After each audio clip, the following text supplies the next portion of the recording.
흩어져 한 주를 일상의 삶을 살다가 예배 자리에 나오신 모든 분들을 우리 주 예수 그리스도의 이름으로 환영합니다. 또 예배를 통해서 새 힘을 얻으시고 위로와 또 하나님의 은총 가운데 이번 한 주도 소금으로 빛으로 승리하는 삶을 살아갈 수 있는 그런 하나님의 사람들이 다 되시기를 축복합니다. 좋은 찬양 준비해 주셔서 참 감사합니다. 창세기 18장 19장에는 소돔성을 향해서 가는 또 소돔성 멸망 이야기가 기록이 되어져 있습니다. 소돔성을 향해서 가는 하나님과 두 천사가 아브라함을 만나게 되는데 그 기록을 보면 성경은 뭐라고 말씀하시냐면 나그네 3명이 지나가고 있는데 아브라함이 그들을 초대해서 그들을 섬기고 교제하게 됩니다. 그런 가운데 그들이 하나님과 함께하는 일행임을 알고 호칭이 변화됩니다.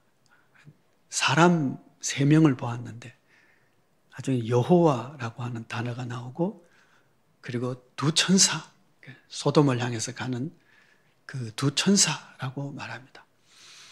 처음에는 그냥 사람이었어요. 그런데 교제하는 가운데 여호와 하나님이심을 발견하게 되고 아주 담대하게 하나님과 소돔성의 그 심판에 관해서 딜을 하는 장면이 나오죠. 아주 담대한 장면인데 하나님께서 아브라함의 그 딜을 이렇게 허락을 하셨다는 것은 살리고 세우기 위해서는 좀 무례해도 하나님께서는 그 용서하시고 용납하신다 하는 것을 알 수 있습니다. 그래서 여러분 살리고 세우기는 일을 위해서는 얼마든지 하나님과 밀고 당기는 그런 기도의 용사들이 되시기를 축복합니다. 천사인 줄 알았으면 처음부터 그렇죠? 천사인 줄 알았으면 대접이 좀 더 낫지 않았을까 그런 생각도 해봅니다. 천사를 우리가 볼 수만 있다면 하나님이 나와 함께하고 있다는 것을 우리가 안다면 우리 믿음의 세계가 좀 달라지지 않겠습니까? 하나님이 나와 함께 계신다면 그렇죠? 그러면 나의 말과 행동과 태도와 생각과 이런 것들이 다 달라질 것입니다. 열왕기하 6장을 보면 엘리사 시대에 엘리사를 없애기 위해서 아람 군대가 쳐들어옵니다. 그래서 엘리사가 있는 성을 둘러싸게 되죠. 그러자 그 사환이 아주 두려워 떨면서 선지자에게 보고를 하죠. 선생님, 아람 군대가 와서 우리를 둘러 진치고 있습니다. 두려움이죠. 근데 엘리사는 전혀 두려워하지 않고 있었습니다. 그러면서 우리와 함께하는 자가 저들보다 훨씬 많다. 그럽니다. 그러면서 이 사환의 눈을 열어 그 성을 둘러싸고 있는 하나님의 군대를 볼 수 있게 해줍니다. 그 군대를 보았을 때 이 사환의 마음이 어떻게 될까요? 두려움에서부터 평안함으로 바뀌었겠죠. 여러분, 우리가 이런 믿음의 경험들이 있었으면 참 좋겠습니다. 나와 함께하는 하나님, 나와 더불어 나를 지켜주고 보호해 주시는 하나님의 사자가 나와 함께 있다. 우리의 생명이 하나님의 생명 싹이 안에 감추어져 있다. 이것을 우리가 알고 믿는다면 우리의 행동이 달라지는 것이죠. 나 혼자 존재하고 있는 줄 알면 두려움에 빠질 겁니다. 염려, 걱정, 근심이 참 많을 거예요. 그런데 천사가 나와 함께하고 하나님의 보호하심이 나와 함께 있고 아니 그 정도가 아니고 내 눈에 여기에 힘센 천사가 크게 무장을 해서 나와 함께 있는 줄 안다면 세상에 두려울 것이 없겠죠. 예수님께서 부활하시고 난 이후에 도마에게 이런 말씀을 합니다. 너는 나를 본 거로 믿느냐? 보지 못하고 믿는 자가 훨씬 복되다. 여러분, 세상에는 엘리사처럼 천군 천사가 딱 자기를 지켜 보호하고 있는 것을 보는 사람도 있지만 엘리사의 사원처럼 안 보이는 사람도 있거든요. 안 보이지만 우리와 함께 있는 이가 저들보다 많다, 더 강력하다 하는 그 선지자의 음성을 듣고 눈이 안 열려도 그렇지, 용기를 낼 수 있으면 그 믿음이 더 좋은 믿음이고 더 큰 믿음 아니겠습니까? 우리는 믿음이 없어서 하나님이 우리와 함께 한다는 것을 믿지 못해서 두렵고 떨리고 이 세상에서 근심 걱정할 때가 참 많습니다. 그래서 믿음으로 행하는, 이걸 알고 행하는, 두려움 없이 평안함을 행하는 행동이 있는가 하면 두려움 때문에, 염려 때문에 행하는 모습도 있는 것이죠. 하나님이 우리와 함께 하시는 그 믿음을 가지고 두려움 없이 평안하게 참된 믿음의 길을 갈 수 있게 되기를 축복합니다. 이 믿음이 없다면 하나님이 눈을 열어서 내 곁에 나와 함께 계시는 천사를 보는 은혜가 있기를 원합니다. 나와 함께하는 천사 때문이라도 하나님의 사랑과 보호하심을 느끼고 체험해서 담대한 믿음의 삶을 살아갈 수 있게 되기를 축복하는 것입니다. 오늘 본문에는 힘센 천사가 나타납니다. 그동안은 나팔 부는 천사도 있었습니다. 그렇죠? 인을 떼는 천사도 있었습니다. 그런데 그런 종류와는 다른 힘센 천사가 나타납니다. 환상 가운데 보지만 이 힘센 천사가 하는 일은 하나였습니다. 그 손에 작은 두루마리를 가지고 요한에게 전달하는 일이었습니다. 이 힘센 천사가 어떤 모습이냐 보니까 1절부터 보면 내가 또 보니 힘센 다른 천사가 구름을 입고 하늘에서 내려오는데 그 머리 위에 무지개가 있고 그 얼굴은 해 같고 그 발은 불기둥 같으며 그럽니다. 구름을 입고 하늘에서 내려온다. 여러분 혹시 기억나는 장면이 있으십니까? 예수님께서 승천하실 때 구름 타고 올라가셨죠. 구름으로 옷을 입는다는 것은 하늘의 옷을 입고 지금 나타난 것이죠. 그런가 하면 머리에 무지개가 있다. 무지개 하면 또 생각나는 장면이 있죠. 노아에게 하나님께서 약속의 말씀을 하시죠. 다시는 인류를, 이 피조물들을 물로 심판하지는 않겠다. 그러면서 그 약속의 무지개가 이 천사에게 사인으로 딱 있었습니다. 얼굴이 해같이 빛납니다. 해는 우리가 눈으로 바로 볼 수가 없어요. 그래서 하나님의 영광, 우리가 감히 쳐다볼 수 없는 하나님의 영광으로 얼굴을 하고 있는 것이죠. 두 발이 불기둥이다. 불기둥 하면 또 생각나는 장면이 있죠. 출애굽할 때 이스라엘 백성이 불기둥, 구름기둥으로 인도하셨잖아요. 불기둥은 뭐냐? 불기둥이 하는 일이 뭐예요? 보호하는, 추위로부터 그들을 보호했어요. 불기둥은 그래 밤에도 길을 갈 수 있도록 길을 밝혀주고 인도해 주었어요. 그러니까 이 불기둥 같은 발이라고 하는 것은 하나님의 인도와 보호하심 뜻하는 것이죠. 그러니 여러분, 이 천사의 모습이 뭐 같아요? 하나님 모습 같죠. 왜요? 하나님의 말씀을 지금 요한에게 전달하기 위해서 나타난 이 힘센 천사는 하늘에서 내려오는 하나님으로부터 메시지를 받은 것이죠. 하나님의 약속의 말씀이고 하나님의 영광의 말씀이고 하나님의 구원과 보호하시는 하나님의 마음과 뜻을 가지고 와서 지금 요한에게 이 말씀을 전하고 있는 것입니다. 우리가 보니까 2절 3절 말씀에 그 손에 펴놓인 작은 두루마리를 들고 그 오른발은 바다를 밟고 왼발은 땅을 밟고 사자가 부르짖는 것 같이 큰 소리로 외치니 그가 외칠 때 일곱 우레가 그 소리를 내어 말하더라. 그럽니다. 손에 펴놓은 작은 두루마리입니다. 인봉되어 있는 것이 아니고 두루마리는 보통 이렇게 감아놓는 거잖아요. 책인데 이렇게 감아놓은 책인데 이걸 딱 펼쳐져 있다는 거죠. 이제 이것은 공개된 예언이라는 거예요. 예언을 공개하는 이유는 이제 곧 실행된다는 뜻이기도 해요.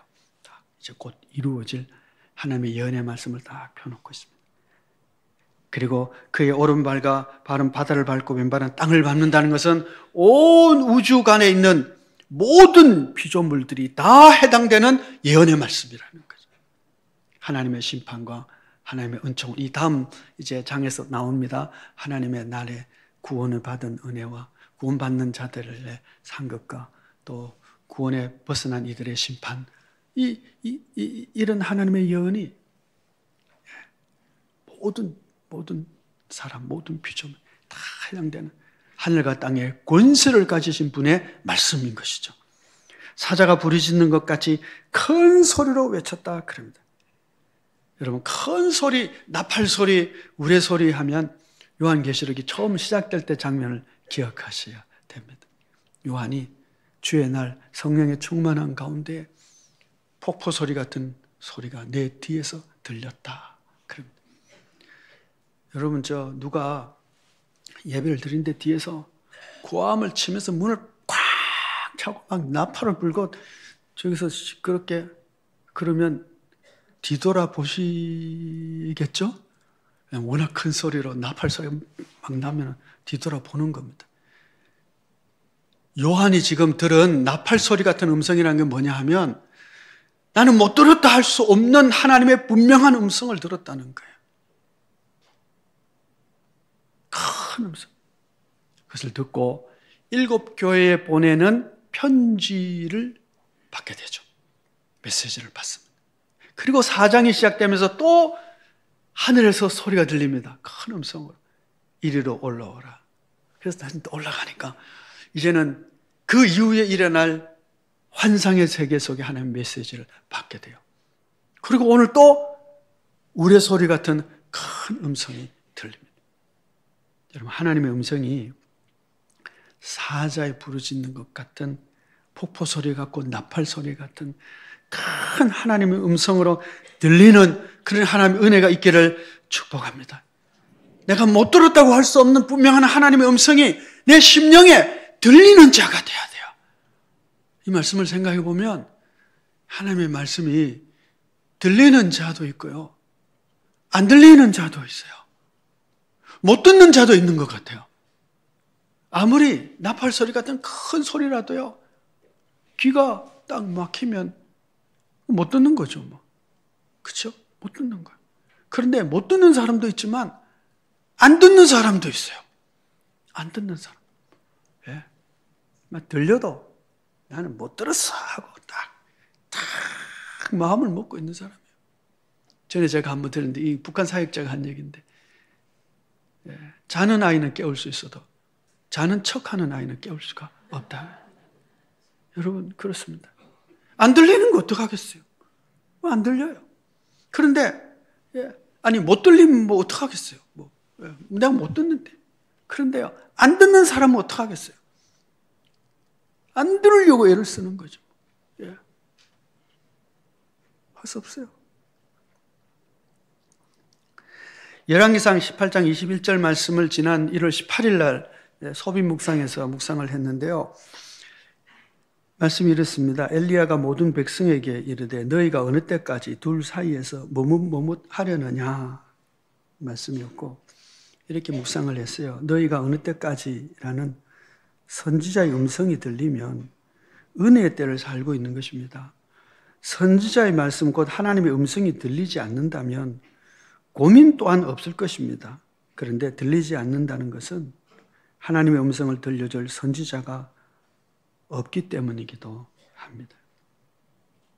여러분, 폭포 소리 같은 하나님의 음성이 들리지 않는다면 사실 고민할 필요도 없습니다. 그냥 자기 마음이 원하는 대로, 자기 속에는 옳은 대로 살면 돼요. 고민할 게 뭐 있어요? 그런데요, 하나님의 음성이 들리면 내 안에서 영적 전투가 일어나게 됩니다. 그 음성 때문에, 못 들었다 할 수 없는 그 음성 때문에 내 안에서 막 전투가 일어나는 것이죠. 여러분은 하나님의 말씀을 대언하는 이런 천사, 선지자, 대언자, 이런 말씀을 전하는 자가 여러분들에게는 있습니까? 여러분, 하나님의 음성을 들려주는 것이 무엇이든 하나님의 음성이 들려지는 은혜가 있기를 축복합니다. 들리지 않으면 그냥 마음 내키는 대로 삽니다.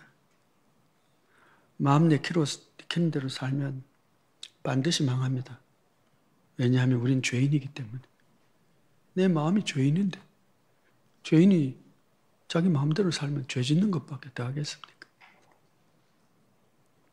근데 우리 안에 하나님의 말씀이 들려지기 시작하면 이게 달라지는 거예요. 내 안에서 전투들이 생겨지고, 여러분 그 하나님의 말씀은 하늘로부터 내려온 힘센 천사가 전해줘 하늘과 땅의 약속과 심판을 예언하고 있는 하나님의 말씀입니다. 이 말씀이 들려지는 은혜가 있기를 축복합니다.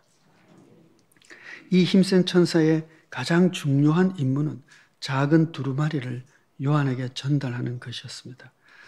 8절부터 10절까지 말씀을 보시면 하늘에서 나서 내게 들리던 음성이 또 내게 말하여 이르되 네가 가서 바다와 땅을 밟고 서 있는 천사의 손에 펴놓은 두루마리를 가지라 하기로 내가 천사에게 나아가 작은 두루마리를 달라 한즉 천사가 이르되 갖다 먹어버리라 네 배에는 쓰나 내 입에는 꿀같이 달리라 하거늘 내가 천사의 손에서 작은 두루마리를 갖다 먹어버리니 내 입에는 꿀같이 달아 먹은 후에 내 배에서는 쓰게 되더라. 그럽니다. 그럼 천사가 이 말씀을 갖다 먹어라. 그럽니다. 그럼 두루마리가 이렇게 펴져 있어요. 그렇죠? 여기 이런 이제 책이 아니고 이렇게 말려 있는 거니까 이렇게 펴져 있어요. 그러면 달라 그러면 이렇게 받아서 뭐 해야 돼요? 읽어야지, 그렇죠? 근데 받아서 읽으려고 하는데 천사는 뭐라 그러냐면 먹어라 그러는 거예요. 그러면 하나님의 말씀은 먹어야 된다는 것을 알게 돼요. 읽는다는 것은 그 말씀이 내 심령에 먹어서 내 것으로 소화가 돼야 된다는 뜻이기도 합니다. 그런데 그것이 내 입에는 달지만 내 속에는 쓸 것이다 그래요. 말씀이 속이 꿀처럼 달게 느껴지는 분 있죠. 성도는 그렇습니다. 저는 공부하는 거 별로 안 좋아해요. 공부 열심히 해본 적이 별로 없는 사람이었어요. 학창시절에. 그러다가 이제 신학대학원을 가게 됐는데 대학원 들어갔는데 공부가 재밌는 거야. 이게 원래 내 체질이 아닌데 이게 왜 이렇게 재밌지? 책 읽는 것이 재미있고요. 저는 의학에 소질이 별로 없는데 그 헬라어 공부하는 것이 굉장히 재미있더라고요. 그래서 제가 이제 신대원 1학년 다니다 군대를 갔는데 그 얘기 제가 한번 드렸던가요? 군대에서 이제 뭐 제식훈련 이런 거 하고 이제 행군하잖아요. 총 들고 행군하는데 제가 이쪽 손에다가 헬라어 단어장을 들고 이렇게 외우면서 걸었어요. 이게 뭔 짓인지 몰라요. 제가 제정신이 아니었던가 봐요, 그때. 이게 재밌는 거예요. 진리를 공부한다는 게 재미있고요. 신학이라고 하는 것이 좀 골치 아프지만 거기에는 우리 조상들부터 저 위에 윗대로부터 이 신학자들이 공부해온 그 지혜가 거기 있지 않습니까? 그 결론이 거기 있거든요. 진리를 깨닫는 기쁨이 너무 좋았어요. 그래서 원래는 군대 갔다 와서 원래 제 갈 길을 저 공과대학 나왔으니까 가려고 했는데 마음이 싹 바뀌어버렸어요. 여러분, 모든 성도에게는요, 하나님의 말씀의 진리를 깨닫는 기쁨이 있어요. 야, 이게 정말 그런 거구나. 하나님의 마음이 이런 거구나. 하나님 이렇게 말씀하셨구나. 그 진리를 깨달을 때 너무 황홀하고 기뻐요. 그런 기쁨을 느껴보신 적이 있으시죠? 한 번도 없으면 상당히 수상한 겁니다. 모든 성도들에게는 근본적으로 하나님의 진리의 말씀을 즐거워하고 기뻐할 수 있게 돼 있어요.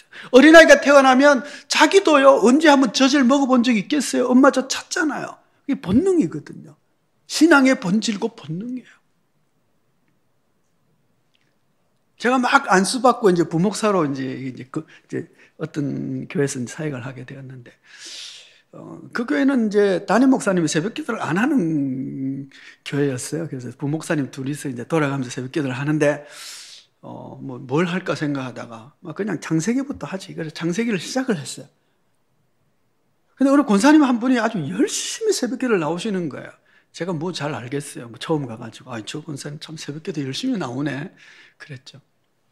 신방을 하는데, 그 남편 되시는 장로님이 한번 그러더라고요. 아니, 우리 권사님이 요즘 뭐 새벽기도 빠져가지고 너무 열심히 다닌다는 거예요. 그래서 평소에 다니냐고 했더니 그건 아니고 조 목사님 장세기 강의를 하는데 장세기가 너무 재밌어가지고 가신다는 거예요.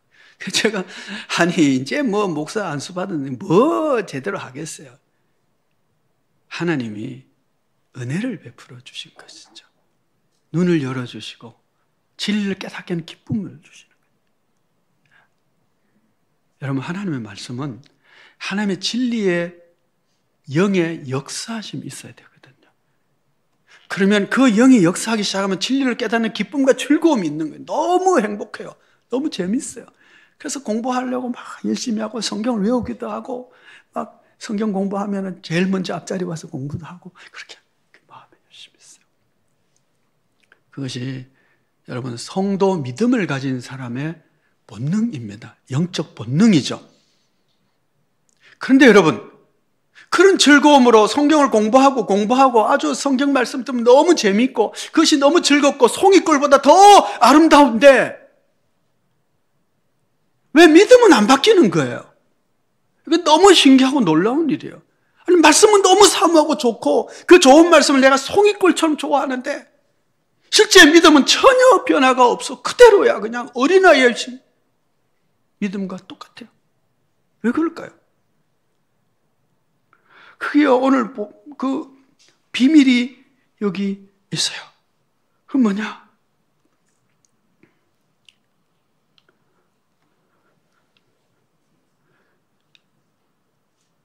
내 입에서는 꿀같이 타나 먹은 후에 내 배에서는 쓰게 되더라. 말씀이요, 입으로 끝나면 아무런 변화가 없게 되는 거죠. 여러분, 저 음식을 먹어서 너무 입에 좋아, 너무 맛있어. 근데 삼키지 않고 다 뱉었어. 그러면 위로 내려가지 않으면 어떻게 될까요? 아무런 힘도 없죠. 뭐 굶은 사는 거 똑같지 않겠어요? 입안에서 소화가 좀 되겠습니다만은 위로 내려가지 않으면 여전히 힘이 없죠. 하나님의 말씀을 듣고 그 말씀이 내 영적 위장에 들어와서 그게 소화가 돼야 되는데 소화가 안 되니까 영적으로 살아갈 수 있는 힘과 능력이, 에너지가 전혀 없는 거예요. 음식이 들어와서 내게 소화가 되면 그 음식이 내게 에너지 되고 파워가 힘이 되고 그리고 그것이 내 육체의 체질이 되겠죠. 말씀이 육신이 되는 것처럼. 근데 하나님의 말씀이 내게 전혀 소화가 되지 않고 있으니 맛은 참 좋은데 삶의 변화는, 행동은 전혀 안 돼서 말씀대로 살아낼 수 있는 능력이, 영적 능력이 안 나타나는 거예요. 말씀에 순종할 힘이 없어요. 순종하고 싶은데 영적 파워가 없으니까 순종이 안 되는 것이죠. 우리가 안 되는 줄 알면서도 행하는 죄들이 얼마나 많아요. 하나님의 말씀을 알면서도 말씀대로 순종 안 하는 것이 얼마나 많아요. 내가 너무 약해서, 믿음이 약하고 영적 능력이 없어서, 경건에 힘이 없어서 아는데요, 살지를 못해요. 그 이유가 말씀을 소화하지 않는 거예요. 이 소화한다는 것은 쓰다 그러잖아요. 쓰다고. 여러분, 말씀을 소화하는 것이요, 이게 쓴 경험을 필요로 하는 거예요. 왜? 말씀을 즐겁게 들었어요. 그 말씀을 다시 묵상을 하는 거예요. 내 영혼의 양식이 되도록 그걸 다 붙잡고 내려와서 내 영 안에서 소화를 시키려고 하다 보니까 이게 막 너무 힘들죠. 말씀이 진짜 뜻이 뭔지, 그 말씀이 나의 삶 속에서 어떻게 반영이 되는지, 그걸 살기 위해서 내가 어떻게 해야 되는지 고민도 되고 그런 거죠. 바울이 로마서에서 그러잖아요. 내가 주의 법을 사모하고 영의 법을 내가 사랑하고 너무 좋아하지만 내 속에 또 다른 육신의 법이 있어 나를 죄의 법 아래로 사로잡아 가는 것을 내가 본다. 사로잡아 가는 것이 아니고 옛날 번역은요, 사로잡아 오는 것을 본다 그래요. 죄의 법 아래로 사로잡아 온다는 얘기는 내가 지금 어디 머물러 있다는 얘기예요? 죄의 법 안에 머물러 있다는 얘기예요. 우리 모두가 죄의 법 안에 머물러 있는 죄성을 가진 죄인들이에요. 그런데 내 안에 성령의 법이, 은혜의 법이 들어온 겁니다. 그래서 내 안에서 이게 영적 전투가 막 일어나요. 법대로 살 것인지 아닌 것이 막 싸우다가 내가 지니까 어떻게 해요? 다시 원위치, 죄의 법 아래로 내가 잡혀가는 거예요. 그럼에도 불구하고 이 음성이 계속 내 안에 들려오고 내가 그 음성으로 내 안에서 파이팅을 하고 싸우는 영적 전투가 있게 되면 그러다가 성령의 도우심으로 가끔 이기겠죠. 이기는 횟수가 점점 많아지면 그것이 내 영적 파워가 되고 힘이 되고 나 영적 체질이 되어서 내 삶이 달라지는 것입니다. 써요. 그냥 살던 대로 살면 쉬워요. 사람이 죄 짓는 것이 쉽잖아요. 안 가르쳐도 거짓말 할 줄 안다니까요, 어린애들. 정직하게 사는 것을 가르쳐야 되지. 그렇잖아요, 여러분. 그냥 세월이 간다고 우리의 믿음이 깊어지고 높아지는 것이 아닙니다. 말씀이 들려져야 되고 그 말씀을 소화하기 위한 내적 전투가 내 안에서 있어야 되고 그걸 통해서 내가 다시 잡혀가기도 하고 다시 잡혀오기도 하고 성령이 내 안에서 역사하시고 그러면서 그 말씀이 점점 내 안에서 육신이 성령의 힘이 되어질 때 우리 이길 수 있는 죄를 극복하고 거룩한 길을 걸어가는 자가 되는 것이죠. 요한이 예수님이 예루살렘을 향해서 올라갈 때 어머니를 동원해서 청탁을 하죠. 예수님, 당신의 나라가 올 때 두 아들이 예수님 좌우편에 앉게 해주세요. 예수님이 그렇게 대답을 합니다. 너희들이 내가 마시는 잔과 내가 마시는 세례를 받을 수 있겠느냐?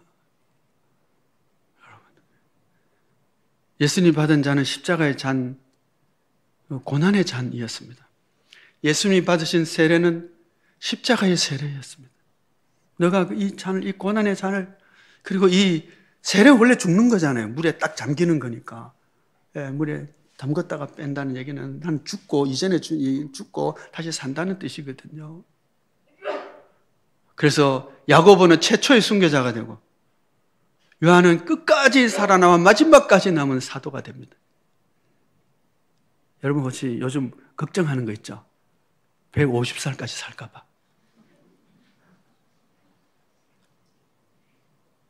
험악한 순교 시대에 오래 사는 것이요, 힘든 일이에요. 차라리 죽는 것이 나을 수도 있어요. 최초의 순교자로 세례를 받았고 끝까지 그 고난의 삶을 몸으로 견디며 복음을 전하며 그렇게 순교적 삶을 살았던 요한입니다. 그래서 말씀을 붙잡고 그 말씀을 소화하는 것이 얼마나 쓴 경험인지를 알고 있는 요한이기에 그렇게 말씀하는 거예요. 입에는 달지만 속에는 쓸 것이다. 이 과정을 견디고 나서야 비로소 11절 말씀을 보시면 그가 내게 말하기를 네가 많은 백성과 나라와 방언과 임금에게 다시 예언하여 하리라. 다시 예언하여 하리라. 이때 요한의 나이가 아마 한 90은 좀 넘었을 거로 생각을 합니다. 그런데요, 다시 예언해야 되겠다. 이게 무슨 뜻일까요? 다시 예언하겠다. 자, 우리가 요한계시록을 다시 펼쳐놓고 생각을 해보면요, 처음에 계시의 말씀을 받습니다. 이 편지는 7 교회에게 보낸 편지였습니다. 그렇죠? 그래서 이 예언의 말씀은 딱 끝나자 하늘의 영광을 보여주시고 앞으로 일어날 장차 종말론 중 일어날 관상을 딱 보여주시고 이제 큰 음성으로 다시 말하는 거예요. 이 말씀을 네가, 이 두루마리를 네가 먹고 네 배에서 쓰고, 그래서 이 소화가 되고 난 이후에 이제 내가 다시 예언을 합니다. 어디요? 만국과 백성. 처음에 예언은 누구를 향한 것이라고요? 7 교회. 이제는 어떻게 해요? 많은 백성과 나라와 방언과 임금들에게. 사역의 범위가 달라진 거예요. 사역의 범위가, 하나님의 사람으로서 사역의 범위가 언제 넓혀지느냐 하면 말씀을 읽고 그 말씀이 너무 사모하는 말씀으로 큰 천사의 음성, 우레소리처럼 들려지는 은혜, 그 은혜를 받고 그 말씀을 내가 살아내기 위해서 내 영의 속에서 그냥 영적 전투를 통해서 승리하기 위해서 힘쓰고 애쓰고, 그리고 그게 소화가 됐을 때 그 다음에 너의 사역의 자리가 넓혀진다는 뜻이에요. 그런데 오늘 우리가 이 사역의 이 말씀을 내 안에서 충분히 소화해내지 못하기 때문에 그 소화함을 통해서 내 안에 그리스도의 성품이 이루어지고 하나님의 영광이 나타나는 그런 말씀의 메신저로 내가 성숙됐을 때 비로소 많은 백성과 방언과 열방 가운데 복음을 전할 수 있는 예언하는 자 하나님의 사람은 설 수 있는데, 이것이 안 된 상태에서 어설픈 상태에서 사역을 한다고 서니까 이 사역이 삐뚤어지는 거예요.